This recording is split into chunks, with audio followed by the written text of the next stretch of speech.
본 방송에서 제공하는 투자 정보는 투자 판단에 대한 조언입니다. 방송에서 제공하는 주식의 가치, 가격 상승 및 가격 하락에 대해서는 방송사에서 보장하지 않습니다. 완성차 업체와의 합작법인 설립을 적극 추진하겠다고 밝혔습니다. 녹십자 MS가 중국 호론사와 115억 원 규모의 콜레스테롤 측정기 공급 계약을 체결했다는 소식에 4%대 상승 마감했습니다.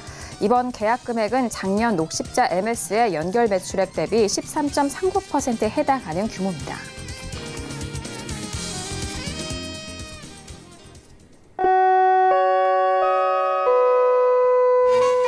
네, 안녕하세요. 평택증권 정석투자 김은혜입니다. 오늘은 선물옵션 동시 만기를 맞은 우리 시장은 외국인의 현선물 매도 속에서 하락 마감이 됐습니다. 장중에는 2100선이 이탈되는 흐름이었지만 이내 회복하면서 간신히 2100선은 다시 회복한 상황인데요. 특히 오늘 반도체 업종의 하락이 컸습니다. 삼성전자를 비롯한 SK하이닉스가 하락 마감이 되면서 계속적으로 들려오는 반도체 업황 둔화에 대한 매도 물량이 출회가 됐고요. 미국의 금리 인하 가능성에 이은 한국의 금통위의 금리 인하 가능성 속에서 관련 업종 역시 출렁거린 하루였습니다. 한편 코스닥 지수는 다시 반등을 이어가면서 오늘은 코스피 대비 선방을 좀 보인 상황인데요. 자, 이렇게 오늘 목요일장도 모두 마무리가 됐습니다. 오늘도 정석투자와 함께 하시면서 오늘 시장에 대한 정리와 그리고 내일 시장에 대한 대응 전략까지도 꼼꼼하게 확인해 보시길 바라겠습니다. 그럼 오늘 시장 흐름 다시 한번 정리합니다. 시세 보시죠. 네, 오늘 코스피 지수는 전일 대비 0.27% 하락한 2103.15에 장을 마쳤습니다. 수급상 확인하시죠. 개인과 기관의 동반 순매수, 반면 외국인 홀로 순매도 이어갑니다. 코스피 시가총액 상위 종목 확인하시죠. SK하이닉스는 오늘 3.35% 하락한 63,500원의 장을 마칩니다. 셀트리온은 1% 넘는 상승 속에서 20만 7천원에 오늘장 마무리가 됐습니다. 계속해서 코스피 시가총액 상위 종목 확인하시죠. LG화학은 3.56% 상승한 34만 9천원의 장을 마쳤고요. 삼성바이오로직스도 2.76% 상승한 31만 6,500원에 오늘장 마무리가 됐습니다. 오늘 코스닥 지수는 전일 대비 0.33% 상승한 726.68의 장을 마쳤습니다. 수급상 확인하시죠. 개인과 외국인의 동반 순매수, 반면 기관 홀로 순매도 이어갑니다. 코스닥 시가총액 상위 종목 확인하시죠. 셀트리온 헬스케어는 0.34%의 약보합으로 58,800원에, 펄어비스는 오늘 5% 가까운 상승 속에서 22만 1,400원에 장을 마쳤습니다. 계속해서 코스닥 시가총액 상위 종목 확인하시죠. 메디톡스는 1% 넘는 하락 속에서 42만 5천원의 장을 마쳤고요. 셀트리온 제약 역시 약보합권으로 5만 2,400원에 오늘장 마무리가 됐습니다. 네, 본격적으로 오늘장 정석투자 시작합니다. 목요일 저녁은요, 봉주 선생님과 함께하도록 하겠습니다. 봉주 선생님 안녕하세요. 네, 안녕하세요. 네, 반갑습니다. 자, 오늘은 선물옵션 동시 만기일이었습니다. 일단 수급적인 부분을 체크를 해봐야 할 텐데 오늘 코스피는 좀 하락 마감이 됐고 그럼에도 불구하고 2100선을 지켜냈습니다. 하지만 코스닥은 코스피 대비 좀 선방하면서 상승 흐름을 이어갔는데요. 오늘 시장 어떻게 보셨을까요? 네, 어제 오늘장을 예상했을 때 큰 움직임은 없을 가능성이 높다. 그렇게 말씀을 드렸었는데요. 어쨌든 2100선을 지키면서 지수가 어느 정도 버티는 흐름이 나온 건 맞습니다. 그런데 장중에 등락의 폭이 굉장히 컸어요. 그래서 조금 죄송한 마음이 들었던 그런 하루였었고요. 어쨌든 예상했던 것보다는 등락의 폭이 상당히 움직임이 컸습니다. 여러 가지 원인이 있겠지만 역시 수급적인 부분을 볼 수가 있었겠죠. 오늘 특히 파생, 선물 쪽에서 장중에 굉장히 출렁임이 심했어요. 외국인들의 수급을 보면은 선물을 오늘 굉장히 크게 매도를 했다가 결국 많이 회복했던 그런 상황인데요. 장중에 8,000계약 이상 매도를 했었죠. 시작은 좀 플러스권에서 시작을 했었기 때문에 굉장히 큰 폭의 매도를 했었다가 또 많이 매수를 하면서 또 지수가 반등하는 그런 흐름을 보였는데요. 어쨌든 지수를 현재 상태에서 어느 정도 지키려는 그런 흐름은 나오고 있는 것 같습니다. 그리고 오늘은 또 대형주들, 특히 삼성전자라든지 하이닉스 이런 종목들이 좋지 못한 가운데서도 지수가 이 정도로 버텼다는 건 그나마 좀 강하다고 볼 수가 있겠고요. 삼성전자의 추세가 꺾이는 흐름을 보인다는 건 좋지 못한 모습이라고 볼 수가 있겠죠. 이런 모습이 이어지면은 결국은 시장에 부담을 줄 수밖에 없는데요. 전반적인 시장의 흐름은 괜찮았습니다. 종목들의 흐름이 괜찮은 흐름을 보였었기 때문에 그 투자자들이 체감하는 그런 시장의 어떤 그 흐름 자체는 그렇게 아주 약하다고 생각은 하지 않았을 거예요. 물론 파생 매매자는 지수가 굉장히 크게 출렁이었기 때문에 굉장히 부담스러운 하루가 되지 않았을까 생각을 하고요. 어쨌든 지수는 아직까지는 상황을 조금 더 지켜봐야 하는 상황이 아닌가 생각을 합니다. 오늘은 지수가 하락하는 가운데서 그나마 잘 버티고 종목들이 잘 움직이는 그런 하루였다, 이렇게 총평을 할 수 있을 것 같습니다.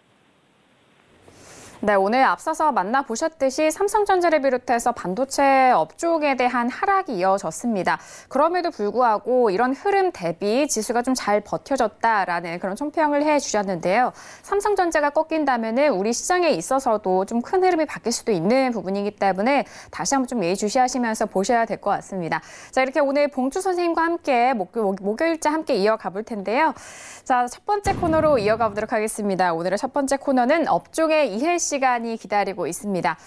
각 시장의 흐름마다 또 주의 깊게 보셔야 할 업종, 그리고 그 업종 안에서 관련된 종목들 참 중요한데요. 이번 시간을 통해서 각 업종의 특징을 만나보실 수가 있습니다.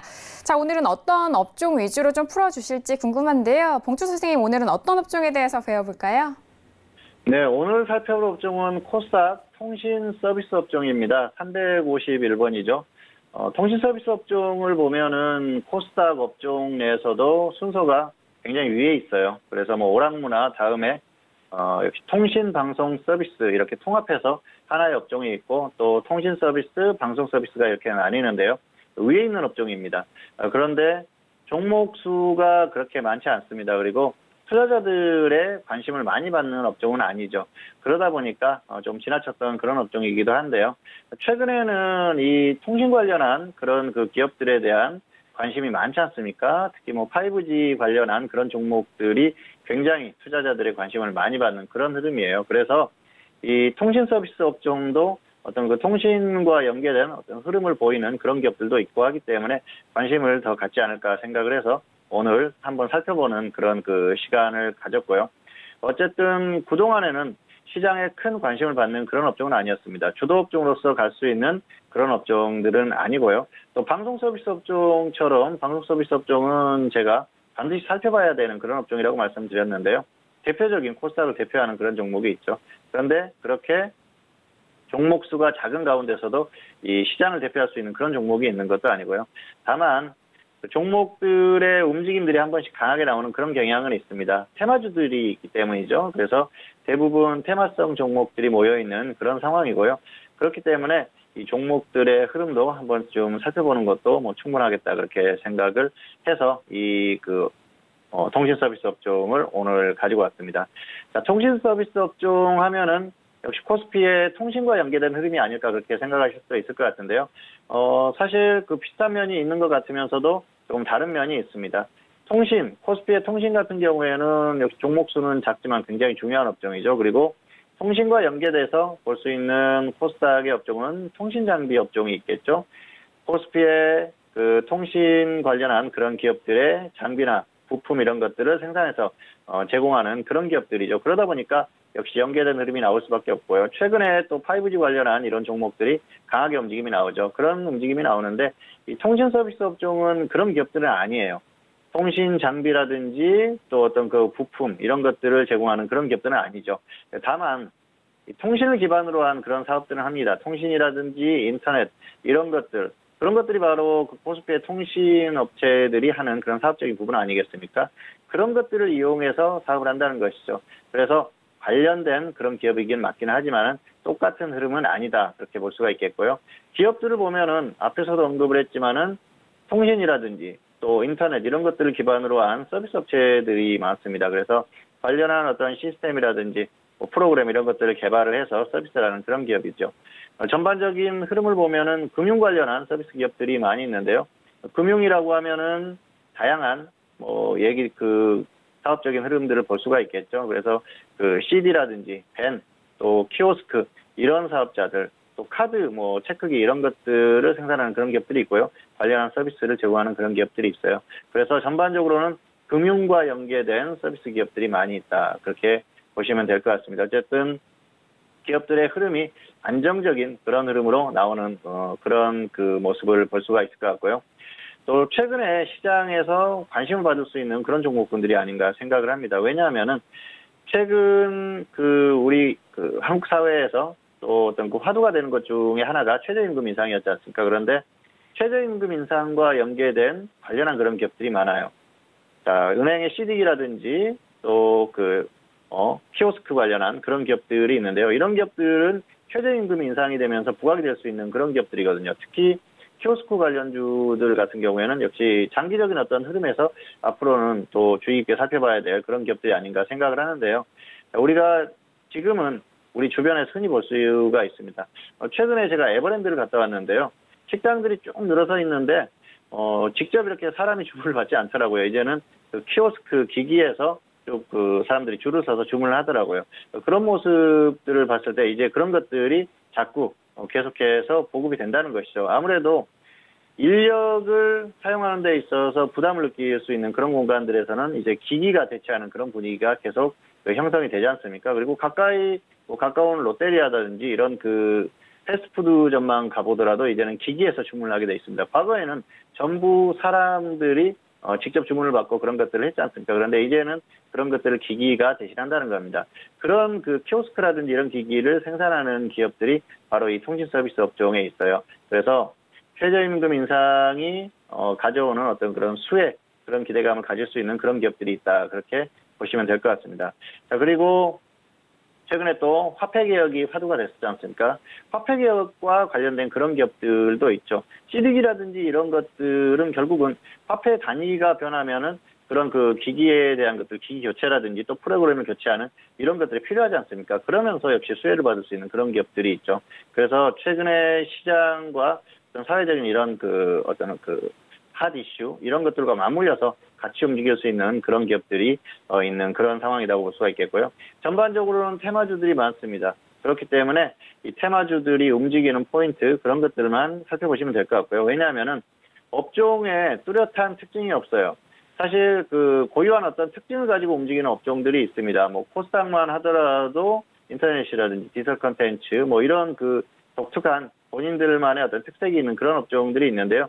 그런 업종은 아니에요. 그리고 시장을 주도할 수 있는 업종도 아니기 때문에 업종이 한꺼번에 어떤 특성에 의해서 움직이면서 종목들이 따라가는 그런 흐름들이 아니고 종목들이 개별적으로 본인만이 가지고 있는 테마 그런 것들에 의해서 움직임이 나온다는 것이죠. 그래서 이 업종을 전체로 보는 게 아니고 개별 기업들의 흐름 정도만 살펴봐도 충분한 업종이다. 그렇게 설명을 드릴 수가 있을 것 같습니다. 자, 화면을 보면서 조금 더 설명을 드리도록 하겠습니다. 네, 통신 서비스 업종 351번이죠. 종목이 단촐합니다. 나이스정보통신부터 한네트까지 종목 숫자가 많지 않죠. 기업들의 흐름을 좀 살펴보는 시간을 갖도록 하겠는데요. 나이스정보통신 같은 경우에는 카드 관련한 사업자다 그렇게 보시면 될 것 같습니다. 카드 체크기라든지 이런 카드와 관련된 프로그램 이런 것들을 만들어서 서비스를 하는 기업이죠. 우리가 소비자들이 카드 가맹점에서 카드를 우리가 과거에는 긁는다고 그랬죠. 최근에 이제 뽑는 그런 식인데요. 카드를 사용을 하게 되면은 카드사와의 어떤 그런 것들, 이런 실적, 이런 것들을 전부 취합해가지고 정보를 제공하고 이런 관리, 이런 것들을 하는 기업이 바로 나이스 정보통신이기 때문에 카드 관련 그런 사업을 한다. 그렇게 보시면 될 것 같고요. 세종텔레콤은 역시 텔레콤이라는 단어가 붙었죠. 통신사업자라는 것이죠. 유선전화, 무선전화, 그리고 알뜰폰 사업자입니다. 알뜰폰을 KT망을 통해서 알뜰폰 사업을 하고 있는데요. 그러다 보니까 이게 역시 제4이동통신 관련한 그런 테마주로 움직임이 나왔어요. 제4이동통신이라는 건 기존의 통신 3사, SK텔레콤, KT, LG U+, 이렇게 세 개의 어떤 기업들을 제외하고 새로운 통신 사업자를 선정을 하는 것이죠. 그래서 그런 이슈가 있을 때 제4이동통신에 대한 어떤 그런 것들이 있을 때마다 세종텔레콤이 부각이 되고 테마주들이 같이 움직였어요. 또 컨소시엄을 구성해서 같이 참여하기도 했었고요. 어쨌든 그런 이슈가 있을 때마다 같이 움직일 수 있는 그런 상황이고요. 알뜰폰 같은 경우에는 한때 굉장히 부각이 되던 상황이었는데 최근에는 그렇게 부각이 되는 그런 상황은 아닙니다. 그래서 제4이동통신 테마주로 움직이는 종목 이 정도로 생각하시면 될 것 같습니다. 자, 인포바이는 휴대폰 공인인증서를 보관해주는 업무를 하는 그런 기업이죠. 그래서 한때는 역시 공인인증서가 굉장히 부각되던 그런 시기가 있었죠. 그리고 최근에 또 몇 년 동안은 공인인증서 폐지에 대한 얘기가 많이 나왔지 않습니까?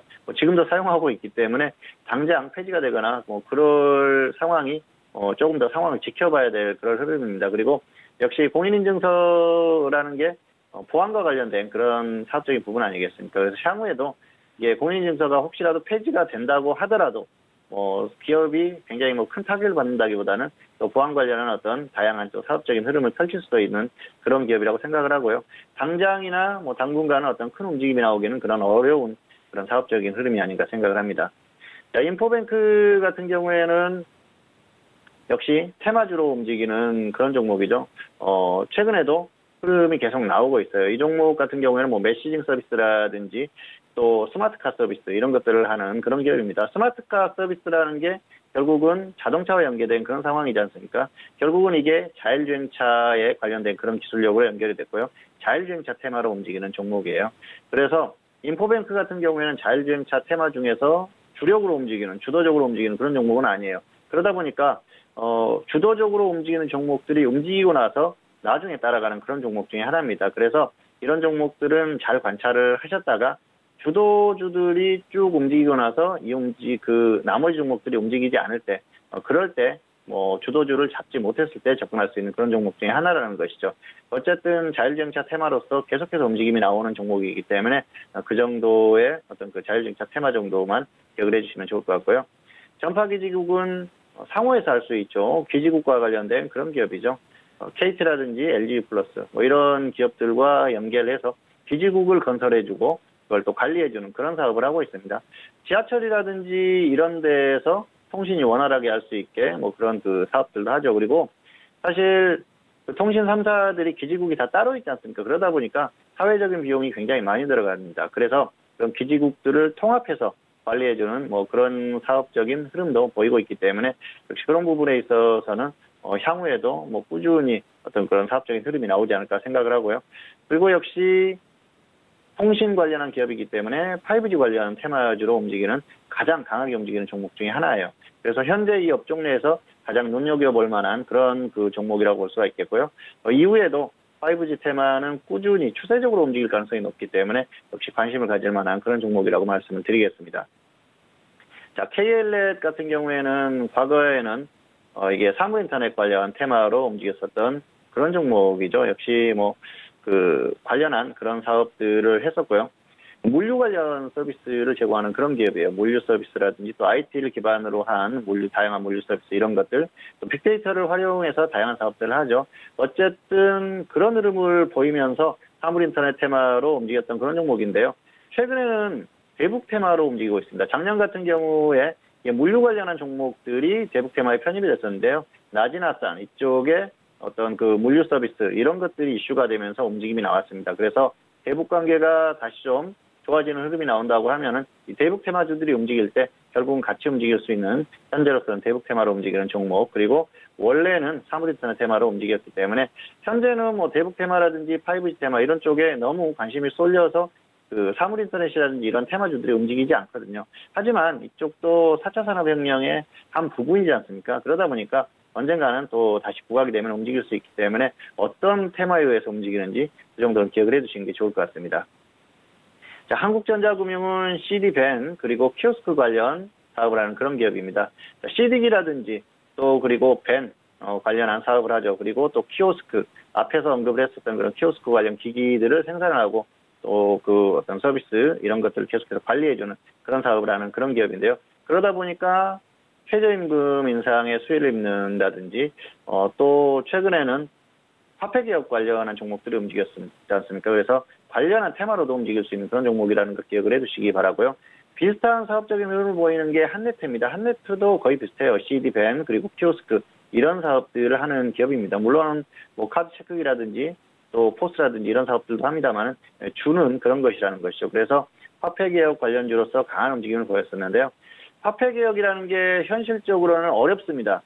현실적으로 이루어지기가 어려운 부분이 있지만은 계속해서 이슈가 나온다고 하면은 충분히 또 움직임이 나올 수 있는 게 이런 종목들이거든요. 그리고 현재 어떤 그 정부의 성향상 화폐 개혁이라는 게 다시 한번 또 화두로 떠오를 수 있는 그런 가능성이 있기 때문에 계속해서 이 관련한 종목들은 관심권에는 둘 필요가 있다는 설명을 드릴 수가 있을 것 같습니다.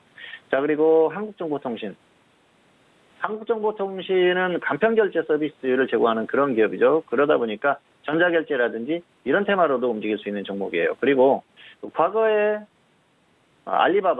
알리바바와 관련된 그 흐름이 나왔었는데요. 또 알리페이 서비스를 지금도 하고 있죠. 알리바바가 미국 증시에 상장이 됐을 때 엄청난 흐름을 보였었던 그런 기업이에요. 물론 한 번 이슈가 지나갔기 때문에 다시 한번 그런 움직임이 나오기는 어려울 겁니다. 하지만 이 전자결제 테마라든지 이런 것들이 움직일 때 같이 움직일 가능성이 있고요. 또 알리바바 연계된 어떤 이슈가 나온다면 충분히 또 움직임이 있을 수 있는 그런 기업이니까 뭐 그런 부분 정도는 기억을 해두시는 게 좋을 것 같습니다. 전반적으로는 금융과 관련된 서비스를 제공하는 그런 기업들이 모여있다 이렇게 볼 수가 있을 것 같습니다. 자, 관심 종목에 이렇게 모아놔봤는데요. 사실 뭐 종목들이 각기 어떤 그 다른 이슈에 의해서 움직이기 때문에 굳이 이렇게 관심 종목에 모아놓고 볼 필요는 없을 것 같고요. 개별 종목들의 흐름 정도만 보시면 충분하다 이렇게 말씀을 드리겠습니다. 자, 기업들의 흐름도 보시도록 하겠습니다. 한국정보통신은 간편결제 서비스라는 제공하는 기업이라고 말씀을 드렸어요. 기업 흐름들이 괜찮아요. 기업의 이렇게 실적이 매우 아주 크게 나오는 기업도 있습니다만 아주 작게 나오더라도 안정적으로 흘러가는 기업들이 대부분입니다. 그 분야에서 안정적인 위치를 차지하고 있다는 것이죠. 어쨌든 기업 흐름도 괜찮고요. 역시 간편결제 서비스라든지 이런 것들을 제공하는 그런 기업이고요. 한네트는 CD밴 그리고 키오스크 관련 사업을 한다고 말씀드렸었죠. 네, 어쨌든 꾸준히 실적이 나오는 그런 기업이라고 볼 수가 있습니다. 자, 그리고 한국전자금융도 마찬가지죠. 비슷한 흐름을 보이고 있는데요. 역시 최저임금 인상이라든지 또 화폐개혁 관련 테마로서 움직일 수 있는 그런 종목이라고 볼 수가 있겠고요. KLS는 물류 관련 서비스를 제공하는 기업, 그리고 역시 그 테마로서 움직일 수 있는 그런 그 종목, 대북 테마로 움직이는 상황이라고 말씀드렸었죠. 그리고 한때는 사물인터넷 관련 테마주로 강한 흐름을 보였었던 종목이기 때문에 그런 부분들도 기억을 해두시는 게 좋을 것 같습니다. 자, 그리고 전파기지국. 전파기지국은 역시 기지국 관련한 그런 사업들을 하죠. 그래서 뭐 꾸준히 실적이 나올 수 있는 그런 상황이고요. 앞으로도 5G 테마로서 계속해서 움직임이 나올 수 있는 그런 상황입니다. 자, 인포뱅크는 앞에서도 설명을 드렸었죠. 역시 뭐 메시징 서비스라든지 이런 것들. 하지만 그 자율주행차 테마로 움직이는 종목이라는 것을 반드시 기억을 해두시기를 바라겠습니다. 자, 그리고 인포바이는 이제 사업적인 어떤 흐름에 있어서는 엄청난 흐름이 나오기는 어렵죠. 뭐 공인인증서, 보관 서비스 이 정도가 좀 지속되는 흐름인데요. 다른 어떤 그 분야에 진출을 하거나 또 사업적인 어떤 계기를 마련하지 않으면은 뭐 어느 정도 좀 안정적인 흐름은 있지만은 역시 추세적으로 크게 좋을 만한 그런 상황은 아니다고 말씀을 드릴 수가 있을 것 같습니다. 자, 그리고 세종텔레콤 보시면은 역시 알뜰폰 사업자다. 뭐 그 정도로만 기억을 해두시면 될 것 같고요. 제사이동통신 테마로 움직이는 종목 그 정도로 기억을 해두십시오. 나이스정보통신은 카드 관련 사업을 한다고 말씀을 드렸었죠. 뭐 카드 거래소 서비스라든지 또 그 카드와 관련된 여러 가지 서비스를 제공하는 그런 기업이고요. 흐름도 괜찮습니다. 어쨌든 안정적인 그 매출처를 갖고 있기 때문에 계속해서 좋은 흐름이 나올 수 있지 않을까 그렇게 생각을 합니다. 자, 차트를 보실까요? 네, 통신 서비스 업종은 특별한 움직임은 없어요. 업종 내에 특별한 움직임은 없는데요. 자, 업종이 강하게 움직였을 때는 강하게 움직이는 종목들이 있었다 그렇게 보시면 될 것 같습니다. 자, 이때의 어떤 흐름을 만들었던 게 나이스정보통신. 나이스정보통신이 한때 실적이 굉장히 좋게 나오면서 엄청난 흐름이 나왔었어요. 그리고 NFC, 근거리 무선통신 관련한 테마로도 이런 종목들이 같이 움직이던 경향이 있었는데요. 어쨌든 뭐 그런 테마가 아주 크게 움직이는 상황은 아니니까 실적이라든지 이런 것과 연계돼서 강한 흐름이 나왔었다. 그 정도로 보시면 될 것 같습니다. 자, 그리고 한국정보통신이 한때 앞에서도 언급을 했었지만 알리바바의 뉴욕 증시 상장 이슈 뭐 이런 것들과 함께 강한 움직임이 나왔었던 그런 시기가 있었고요. 자, 그리고 세종텔레콤. 이 종목은 역시 제사이동통신에 대한 그런 것들이 이슈가 불거지면 한 번씩 움직임이 나옵니다. 잊을만 하면 한 번씩 움직임이 나오죠. 그래서 이런 종목들은 가격 메리트가 확실히 발생했을 때는 저점에서 좀 단기적으로 접근을 해보는 그런 것들도 가능한 그런 기업이죠. 주가의 흐름이 어느 정도 좀 그 저점에서 형성되는 그런 상황이었을 때 가능하다는 것이죠. 그리고 또 제사이동통신이라든지 이런 이슈가 나왔을 때는 가격 면에서 괜찮은 상황에서는 충분히 접근할 수 있는 상황이고요. 같은 테마로 움직이는 종목들이 움직일 때 그때 이때 접근해도 뭐 크게 무리가 없다는 말씀을 드리고 싶습니다. 자, 그리고 인포바이는 큰 움직임이 나오기는 좀 어려운 그런 흐름이고요. 인포뱅크 같은 경우에는 역시 자율주행차 테마로 한 번씩 움직임이 나오고 있어요. 최근에는 계속해서 움직임이 나오고 있죠. 자율주행차 테마들이 계속 움직임이 나옵니다. 그래서 향후에도 움직임이 나올 가능성이 크기 때문에 뭐 가격적인 면에서 괜찮은 상황이 오면은 언제든지 다시 한번 또 접근해 볼 수 있는 그런 상황이 아닐까 생각을 합니다. 자, 그리고 최근에 흐름이 좋았었던 게 한국전자금융 같은 경우에는 이전에 어떤 그 흐름이 나왔었던 그런 상황이고요. 자, 한네트 정도를 볼 수가 있을 것 같은데요. 한네트는 최근에 화폐개혁 관련주로 큰 움직임이 나왔었어요. 그리고 최저임금이 인상되는 뭐 그런 흐름들 속에서 좀 움직임이 나왔었던 그런 상황입니다. 그리고 당장은 최저임금이 인상되기가 어렵지만은 또 향후에 내년 이후에는 또 논의될 가능성이 있거든요. 그럴 때는 다시 한번 움직임이 나올 가능성이 크기 때문에 좀 기억을 해두셨다가 접근을 하셔도 무난할 것 같습니다. 그리고 역시 화폐개혁과 관련된 어떤 이슈가 나왔을 때는 다시 한번 이런 움직임이 나올 수 있기 때문에 그런 부분들도 염두에 두시는 게 좋을 것 같습니다. 자, 그리고 전파기지국 같은 경우에는 최근에 움직임이 굉장히 좋죠. 엄청난 강세를 보이고 있습니다. 5G 테마주들 중에 가장 강하게 움직이는 종목 중에 하나라고 말씀을 드렸어요. 단기적으로는 뭐 눌림목 그리고 확실하게 조정을 받으면은 중기로도 대응할 수 있는 그런 종목이기 때문에 꼭 기억을 해두시기 바라겠습니다. 현재 이 통신 서비스 업종 내에서는 가장 눈여겨볼 만한 그런 종목이 바로 전파기지국이란 설명을 드리겠습니다. 자, 어쨌든 통신 서비스 업종 같은 경우에는 업종에 어떤 그 특별한 특성이나 움직임은 없습니다. 다만 그 개별 종목들이 테마를 가지고 움직이는 종목들이 있기 때문에 그 종목들의 움직이는 포인트, 테마 이런 것들에 주목을 하면서 그 업종 내에 있는 종목들에 집중하면서 보면은 충분한 업종이다. 이렇게 설명을 드리면서 오늘 통신 서비스 업종에 대한 설명을 마치도록 하겠습니다. 네, 오늘 업종의 이해 시간을 통해서 다시 한번 알아본 업종은요. 통신 서비스 업종에 대해서 분석을 해봤습니다. 코스닥 안에 포함되어 있는 상황인데 통신 인터넷을 기반으로 한 다양한 기업들이 포진이 되어 있고요. 주로 금융 관련 서비스 기업들이 많은 상황입니다. 최저임금 인상 수혜로 인해서 말씀하셨던 키오크스 같은 그런 기대 종목들이 좀 다소 포진되어 있기 때문에 최근 테마에 맞춰서 그 흐름을 살펴보시는 게 좋을 것 같고요. 역시나 또 테마에 의한 좀 움직임이 가능하기 때문에 그런 이슈들 잘 살펴보셔야 될 것 같고 그 안에 기업들의 흐름은 대부분 좀 안정적인 흐름이 엿보인다라는 부분까지도 설명을 도와드렸으니까요. 관련된 종목들도 다시 한번 살펴보시길 바라겠습니다. 자, 이어서 다음 코너로 넘어가 보도록 하겠습니다. 오늘 두 번째 코너는 종목 현미경 시간이 기다리고 있습니다. 그동안 거래했었던, 매매했었던 종목에 대해서 다시 한번 좀 살펴보고요. 복귀를 도와드리고 그리고 관련된 종목들도 어떻게 또 접근을 해야 되는지까지 알아볼 수 있는 시간인데요. 자, 오늘은 한 종목 준비하신 것 같아요. 봉추 선생님 오늘 어떤 종목 다시 한번 살펴볼까요? 네, 오늘은 태양금속 우선주를 가지고 왔습니다. 가끔 제가 이 우선주를 말씀을 드리는데요. 최근에는 대한항공 우선주를 언급을 했었던 그런 기억이 있습니다. 그래서 대한항공 같은 경우에는 조금 특수한 경영이었는데요. 이 태양금속 우선주는 역시 우선주죠. 우선주는 좀 독특한 움직임들이 있어요. 이 종목도 우선주 중에서 잘 움직이는 그런 종목 중에 하나인데요. 자, 이 종목을 추천했던 게 작년입니다. 작년 5월 9일이었는데요. 어버이날 다음 날이죠. 5월 9일에.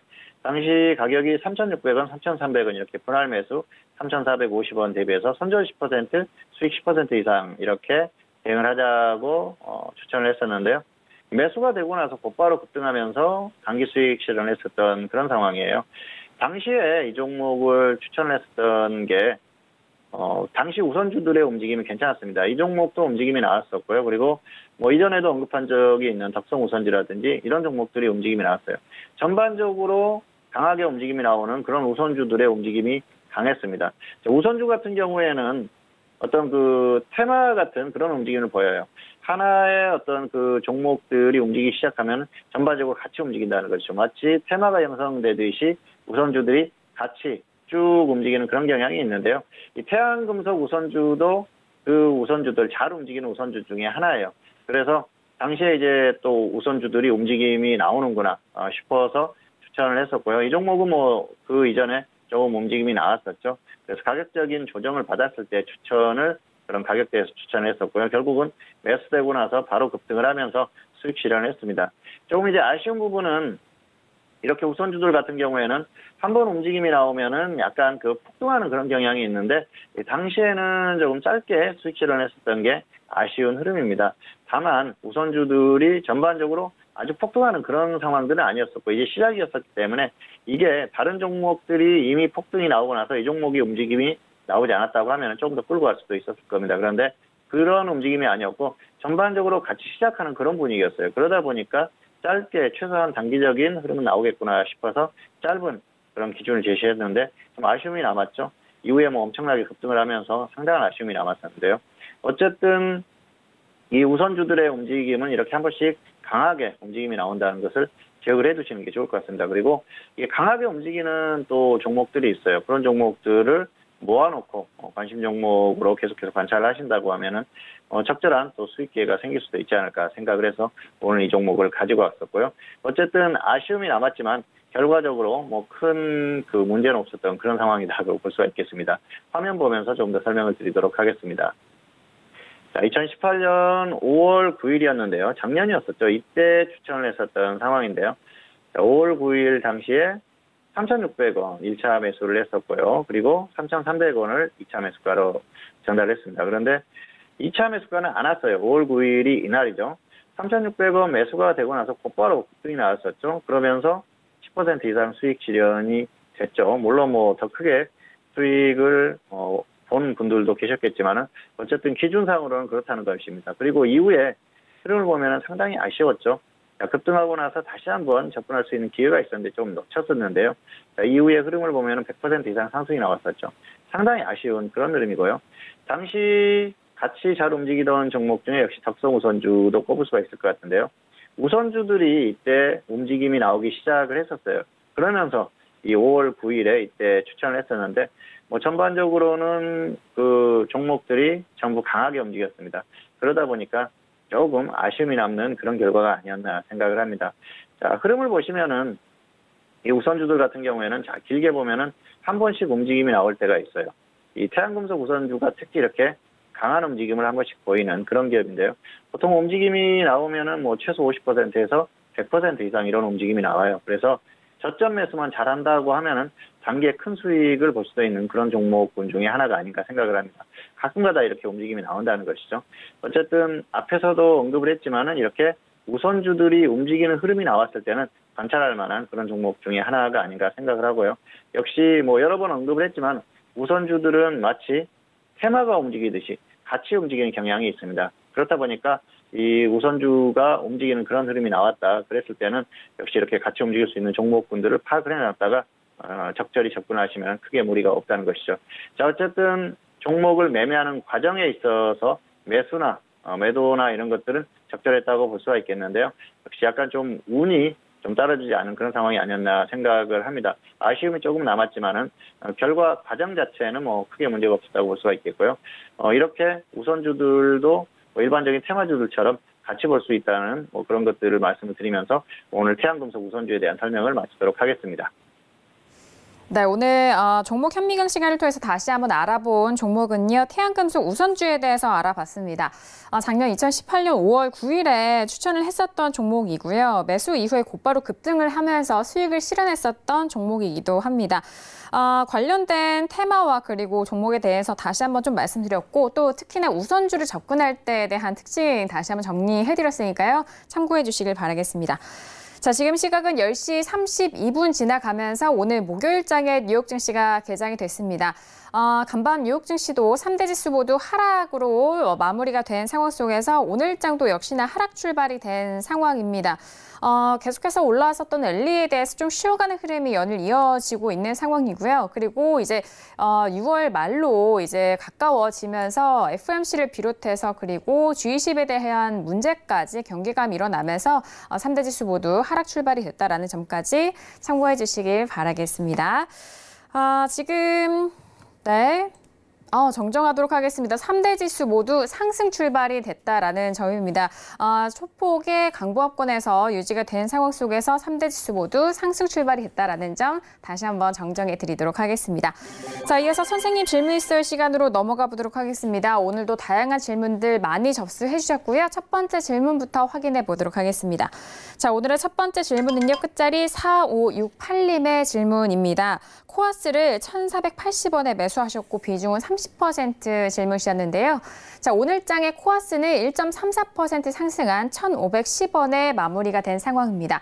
자, 코아스 같은 경우에는 지금 소폭 수익을 보고 계신 상황인데요. 자, 봉추 선생님 코아스 어떻게 보실까요? 네, 학점은 C고요. 일단 본전 근처에서 절반 매도를 하십시오. 그리고 나서 절반만 가지고 수익 15% 보시거나 아니면은 하락했을 땐 1,350원에 한번 추가를 하셔서 손절 10%, 수익 15% 추가되면 이렇게 보시면 맞을 것 같습니다. 자, 일단 매수가가 아주 낮다고 하면은 그냥 끌고 가면 될 것 같은데요. 매수가가 그렇게 낮은 상태는 아니에요. 차트 보시겠습니다. 1,480원에 매수하셨으니까 이 정도죠. 그래서 조금 아쉽죠. 최근에 좀 박스권 움직임이 있었는데 이랬을 때는 좀 하단에서 접근하자고 말씀을 드렸었죠. 이렇게 하단에서 매수를 하면은 좀 부담이 덜하죠. 그리고 단기 박스권에서 또 수익 가능한 그런 흐름이지 않습니까? 그런데 좀 위에서 매수하셨어요. 그게 아쉽다고 볼 수가 있겠고요. 뭐 그렇다고 해서 엄청나게 추격 매수한 건 아니기 때문에 큰 문제가 있다 그렇게 볼 수는 없습니다. 다만 좀 관리에도 신경을 써야 되기 때문에 절반은 매도를 하시는 게 좋을 것 같습니다. 매수가가 아래였다고 하면은 그냥 손절 몇 %, 수익 몇 % 이렇게 대응해도 되겠죠. 그런데 지금은 매수가가 높기 때문에 추가까지 생각을 하시자는 것이죠. 자, 이 종목이 최근에 조금씩 움직임이 나오고 있죠. 이 종목은 DMZ 관련주입니다. 이전에 문재인 대통령이 DMZ 관련 발언을 하면서 엄청난 움직임을 한번 보였었고요. 그리고 최근에 또 트럼프 대통령이 김정은 위원장에게 친서를 받았다 그렇게 얘기를 하면서 움직임이 나오고 있어요. 단기적으로는 북한과 미국의 사이에서 뭐 큰 문제가 없기 때문에 또 어떤 기대감을 주는 그런 그 이슈들이 계속 나오고 있어서 단기 움직임은 나올 수도 있다고 생각을 합니다. 그래서 좀 상승하면은 수익은 15% 정도까지만 좀 짧게 이렇게 보면 될 것 같습니다. 다만 미국과 북한의 관계가 과거처럼 아주 친밀해 보이는 그런 상태는 아니죠.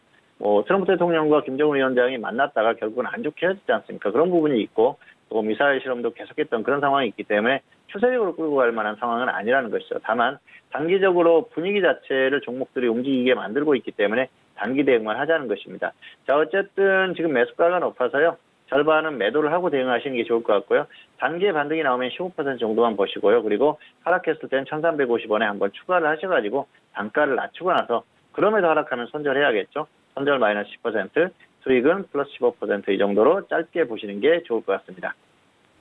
네, 코아스에 대해서 진단을 해드렸습니다. 본전 근처의 절반 매도 이후에 수익에 대해서는 15% 또는 하락했을 시에는 1,350원에 다시 좀 매수해보자라는 접근 전략인데요. 좀 짧게 보자라는 전략이시니까요. 다시 한번 참고해 주시길 바라겠습니다. 자, 이어서 다음 질문 또 이어가 볼게요. 끝자리 3224님의 질문이고요. 크리스탈 신소재를 3,170원에 매수하셨고 비중은 20% 질문 주셨습니다. 오늘장 크리스탈 신소재는요. 0.71% 하락한 2,110원에 마감이 됐습니다. 매수가가 3,000원대 초반인데요. 지금 현재 종가가 2,000원대 초반입니다. 손실이 꽤 크신 상황인데요. 자, 봉추 선생님 크리스탈 신소재 어떻게 해야 될까요? 네, 학점은 F고요. 본전 근처에 매도하고 나서 재매수를 하시던가 아니면 중장기 대응하시기 바랍니다. 지금 마이너스 33% 정도라서 현실적으로 본전 오기가 좀 쉽지 않은 그런 상황입니다. 좀 아쉬운 그런 대응이고요. 최근에 그래핀 관련 이슈로 움직임이 나왔었어요. 그러다 보니까 관련 이슈가 나오면서 움직이면 다시 한번 또 강한 움직임이 나올 수도 있다고 생각을 하는데요. 현재로서는 본전까지는 좀 멀기 때문에 혹시라도 반등이 나오면 적당히 매도를 하십시오. 자, 상당히 좀 아쉬운 대응이었는데요. 차트 보시겠습니다. 3,170원에 매수하셨는데요. 자, 이 정도가 되겠죠. 최근은 아니고요. 최근에는 가격이 아예 없죠. 여기에서 매수하셨어요. 여기에서 매수도 조금 좋지 않은 상황이었는데 매수가 약간 불안했죠. 어쨌든 매수는 할 수 있다고 생각을 합니다. 자, 문제는 기준이 없어요. 마이너스 70%까지 홀딩하셨습니다. 자, 이분의 어떤 성향 그리고 본전 근처에 왔는데도 매도를 안 했던 성향 이런 것들을 봤을 때는 반드시 수익이 나야지 매도를 할 수 있다 그렇게 볼 수도 있는데 수익이 나도 매도하기가 쉽지 않을 거예요. 욕심을 더 부릴 가능성이 상당히 높은데요. 아무 기준이 없습니다. 손절 기준도 없고 수익에 대한 그런 기준도 없는 그런 상황인 것 같습니다. 어쨌든 좀 안타깝다고 볼 수가 있겠고요. 이렇게 하면은 결국은 실패합니다. 자, 이 종목이 최근에 운이 좋아서 어떤 이슈를 가지고 그래픽 관련한 이슈가 나오면서 움직임이 나왔어요. 그런데 이런 움직임이 다시 나오리라는 보장이 없어요. 어쨌든 뭐 이슈든 어떤 상황이든 반등이 나와준다고 하면은 본전에 가지 않더라도 적당히 매도하세요. 이렇게 낙폭이 컸을 때는 마이너스 10% 정도까지만 가져도 감사한 마음으로 매도를 해야 됩니다. 자, 그리고 다시 꺾였을 때는 그때는 손절에 대한 고민도 하시기 바랍니다. 지금 마이너스 70%까지 홀딩하셨던 모습을 보면은 아무리 하락해도 손절을 안 할 가능성이 높아요. 그래서 손절 기준은 말씀을 안 드렸어요. 그 얘기를 해도 그대로 따라하지 않을 가능성이 충분하다고 보고요. 그리고 사실 지금 마이너스 33% 정도까지 하락했기 때문에 손절하기가 상당히 부담스러울 겁니다. 그런데 이게 비중이 50% 100% 된다고 하면은 손절을 절대 못하는 상황이 되죠. 그런데 지금 비중이 20%예요. 그나마 다행이라는 것입니다. 어쨌든 이 종목이 계속 가주면 좋은데 그런 흐름이 아니고 결국은 꺾이는 흐름이 나온다. 그때는 손절에 대한 고민을 해야 된다는 것이죠. 그리고 이게 중국 기업이에요. 중국 기업들은 움직임이 최근에 조금 나오긴 했지만은 언제 어떻게 변할지 모릅니다. 중국과의 관계가 다시 또 애매한 상황이 되면은 다시 안 좋아지는 흐름이 나올 수도 있고요. 그리고 중국 기업들은 뭐 갑자기 또 그 이상한 흐름으로 가는 그런 상황들도 많이 보셨을 거예요. 어쨌든 테마성의 움직임을 보이는 게 바로 중국 기업들이라고 볼 수가 있겠고요. 그나마 다행인 게 최근에 그래픽 관련주로 움직임이 나왔다는 것이죠. 어쨌든 반등 나와주면 본전 근처에서 적당히 매도하시기 바라고요. 하락했을 때는 손절에 대한 고민도 좀 하시기를 바라겠습니다. 본전 근처에서 매도를 하면 좋고요. 그렇지 않았을 때는 중장기 대응을 할 수밖에 없지만은 손절에 대한 고민을 반드시 하시고 그리고 나서 다시 한번 또 다른 종목으로 접근을 하거나 아니면은 재접근을 하는 것을 고민을 해보시기를 바라겠습니다. 네, 크리스텔 신소재에 대해서 진단해드렸습니다. 학점은 F학점으로 확인됐습니다. 지금 손실이 꽤 크신 상황인데 손실을 실행하지 않으시면서 더욱더 좀 손실이 커진 상황입니다. 반등 시에는 최대한으로 마이너스 10%도 적당한 가격대에 손절을 하셔라라고 말씀해드렸는데 워낙 또 장기간으로 끌고 가시다 보니까 일단 손절을 꼭 실행을 해야겠다라는 그런 관점에서 다시 한번 좀 접근을 해주시길 바라겠습니다. 본전 근처 매도 이후에 재매수 또는 중장기 대응에 대해서 설명드렸으니까요. 다시 한번 참고해 주시길 바랄게요. 자, 이어서 다음 질문도 이어가 봅니다. 끝자리 3371님의 질문이고요. KC텍을 13,500원에 비중은 15% 질문 주셨습니다. 자, 오늘장의 KC텍 종가는요. 오늘 강보한 마감이고요. 13,750원에 마무리가 됐습니다. 지금 수익을 보고 계신 상황입니다. KC텍 어떻게 보실까요? 네, 학점은 A고요. 수익 30% 이상 보시거나 하락했을 때는 12,150원에 한번 추가하십시오. 그리고 나서 손절 마이너스 10%, 수익 플러스 20%, 추가됐을 때는 20%만 보자는 것이죠. 그리고 그냥 상승하면 30% 이상 한번 끌고 가보시기 바랍니다. 매수도 잘했고요. 그리고 이게 시스템 반도체 관련주예요. 그러다 보니까 최근에 흐름이 굉장히 좋았었고요. 또 계속해서 이슈가 나오면서 움직임이 다시 나올 가능성이 있기 때문에 움직임이 다시 시작한다 그랬을 때는 조금 더 끌고 가봐도 될 것 같습니다. 그래서 목표 수익을 조금 길게 잡았고요. 하락했을 때는 지금 정도면 한 번 정도 추가를 해도 충분하다 볼 수가 있겠습니다. 비중도 15%니까 그렇게 대응을 한번 해보시기를 바라겠습니다. 차트 보시겠습니다. 13,500원에 매수하셨죠. 여기에서 매수하신 거예요. 자, 지금 보시면은 상승 추세를 유지를 하고 있죠. 자, 고점에서 가격적으로 충분히 조정을 받았고요. 그리고 121선까지 이탈하고 저점 기록한 후에 반등이 약간 나왔을 때 저점을 확인하고 매수를 했다는 것이죠. 자, 이런 부분은 뭐 잘했다 그렇게 볼 수가 있겠고요. 그리고 가격적으로 이 정도면은 충분히 반등이 나올 수 있는 구간이에요. 그리고 비중이 많지 않기 때문에 혹시 하락하면 한번 추가를 해보자는 것입니다. 여기에서 상승이 계속 나오면은 역시 시스템 반도체 관련한 어떤 이슈를 가지고 움직임이 나오는 것이기 때문에 조금 길게 끌고 가보자는 것이죠. 30% 이상 수익을 노려보는 그런 전략이고요. 하락했을 때는 아래에서 한 번 정도는 추가해도 충분하기 때문에 뭐 이 정도면 기술적으로나 가격적으로 충분히 저장받았습니다. 한번 추가해서 손절 마이너스 10% 계속 하락하면 손절은 해야겠죠. 그리고 반등이 나왔을 때는 20% 정도 뭐 단기의 짧은 수익 정도 노려보자. 이 정도로 정리를 하겠습니다. 네, K시텍에 대해서 진단해 드렸습니다. 학점은 A학점으로 확인이 됐고요. 수익은 30% 이상 또는 12,150원의 추가 매수에 대해서 말씀을 드렸습니다. 목표가로는 30% 이상이고요. 하락 시에는 12,150원의 추가 매수에 대해서 다시 한번 확인해 주시길 바라겠습니다. 자, 이어서 다음 질문도 이어가 볼게요. 끝자리 0655님의 질문이고요. 아스트를 13,920원에 4% 비중 실으셨습니다.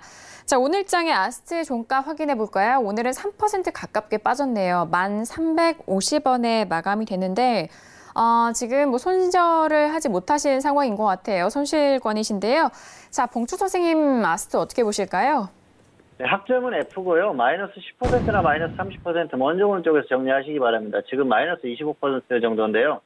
특별하게 상승할 만한 모멘텀이 있는 종목은 아닙니다. 그러다 보니까 계속 빠지면은 그냥 정리하십시오. 매수도 좋지 않았고요. 지금 대응도 좋지 않은데요. 차트 잠깐 보시겠습니다. 13,920원이면은 여기죠. 추격 매수 하셨어요. 그리고 기준도 없습니다. 지금 마이너스 25%까지 왔지 않습니까? 특별한 모멘텀이 없어요. 뭐 관련한 사업적인 흐름에 있어서 갈 만한 그런 흐름이 아니다. 그렇게 보고 있고요. 실적이 좋은 건 맞습니다만 그렇다고 시장에서 움직일 만한 그런 상황도 아니죠. 추세적으로 움직일 만한 상황이 아니라는 것이죠. 어쨌든 흐름이 꺾이고 있는 상황이고요. 장기적으로 보면은 계속 장기 하락세에 있는 종목입니다. 결국은 추세를 따라간다는 것이죠. 지수가 반등할 때 잠깐 반등한 수준이고요. 계속 하락하면은 손절하십시오. 그리고 나서 관망하시는 게 좋을 것 같고요. 반등이 나왔을 때는 마이너스 10% 정도에 잘라주자는 것이죠. 이게 그 직전 고점을 뚫고 계속해서 상승할 만한 그런 모멘텀이 있는 종목이 아니기 때문에 어쨌든 기준대로 대응을 하시는 게 좋을 것 같습니다. 마이너스 10%나 마이너스 30% 먼저 오는 쪽에서 정리를 하시는 게 좋을 것 같습니다. 네, 아스트에 대해서 진단해 드렸습니다. 현재 좀 물려 있으시다라고도 문의를 주셨는데요. 마이너스 10% 또는 마이너스 30% 먼저 오는 가격대에 대응해 보시길 바라겠습니다.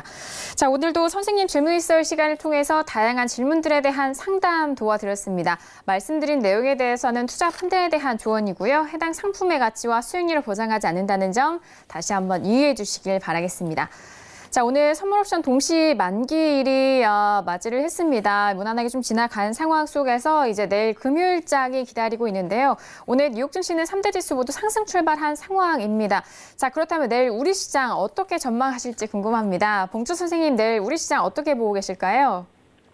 네, 일단은 기술적으로 보면은 단기 고점 징후가 나왔다고 볼 수가 있겠죠. 오늘 한국 시장 같은 경우에는 역시 어제 고점 기록하고 나서 오늘 꺾였지 않습니까? 장중에 낙폭이 상당히 컸어요. 그런데 2100선을 회복하면서 마감했다는 건 또 의미가 있죠. 버티려는 힘은 있다는 것이죠. 어쨌든 그렇게 생각을 하시면 될 것 같고요. 단기 고점을 돌파할 것인지 그 부분에 대한 것은 뭐 확신할 수는 없다. 그렇게 볼 수가 있겠습니다. 아직까지는 2100선에 머물고 있기 때문에 가능성은 남아있다는 것이죠. 하지만 어제도 말씀드렸듯이 기본적으로 처음부터 생각했던 그 상승의 어떤 한계 정도의 수치 그 정도까지는 왔다는 겁니다. 그렇기 때문에 역시 어제 어떤 고점이 단기 고점이 될 가능성이 여전히 남아 있습니다. 그런 부분에 있어서는 약간 불안한 감이 있겠죠. 어쨌든 단기에 뭐 곧바로 폭락하는 그런 흐름 정도까지는 아니라고 봅니다. 좀 버티는 흐름이 어느 정도 내일 정도까지는 나올 가능성이 충분히 있다 그렇게 보고 있는데요. 역시 단기적으로 가장 중요한 게 역시 해외 증시의 어떤 흐름이 아닌가 생각을 하는데요. 일단 한국 시장 같은 경우에는 단기적으로는 좀 고점에서 버티는 흐름 정도가 나오다가 다시 또 재하락할 가능성이 있는데요. 내일까지는 그렇게 아주 크게 하락하는 흐름이 나오거나 뭐 그런 흐름이 나오지는 않을 가능성이 높다고 봅니다. 어쨌든 좀 버티는 흐름이 나올 가능성이 있다고 봅니다. 다만 지금 이제 지수대가 중요한 지수대죠. 2100선을 지키느냐 지키지 못하느냐 그거에 따라서 흐름이 급격하게 나올 가능성도 있기 때문에 2100선을 기준으로 대응을 하시면 될 것 같습니다. 2100선을 지키는 흐름, 위에서 움직이는 그런 흐름에서는 역시 종목 매매라든지 이런 것들에 대해서 조금 편안하게 하셔도 될 것 같고요. 다만 2100선을 이탈했을 때는 그때는 역시 다시 보수적인 접근을 하시는 게 좋을 것 같습니다. 자, 지금 현재 상태로는 단기 고점 가능성이 충분히 있는 그런 구간대까지 왔기 때문에 어쨌든 보수적인 관점으로 보시기 바라고요. 2100선을 기준으로 대응하자 이 정도로 설명을 드리겠습니다. 네, 단기 고점에 대한 징후가 나왔지만 좀 확인이 필요한 상황 속에서 내일까지는 좀 버티는 흐름이 나오지 않을까라는 전망입니다. 2100선에 대한 지지 여부를 또 계속해서 확인하시고 그에 맞춰서 대응해 주시길 바라겠습니다. 자, 오늘은 봉주 선생님과 함께 했는데요. 함께 해주신 봉주 선생님과는 여기서 인사 나누도록 하겠습니다. 오늘 말씀 감사합니다. 감사합니다. 네, 오늘 저희가 준비한 소식과 내용은 여기까지입니다. 저희 방송은요, 서울경제TV 홈페이지를 통해서도 다시 확인할 수가 있으니까요. 많은 활용해 주시길 바라겠습니다. 그럼 저희는 내일 이 시간에 다시 돌아오도록 하겠습니다. 함께해 주신 여러분, 오늘도 고맙습니다.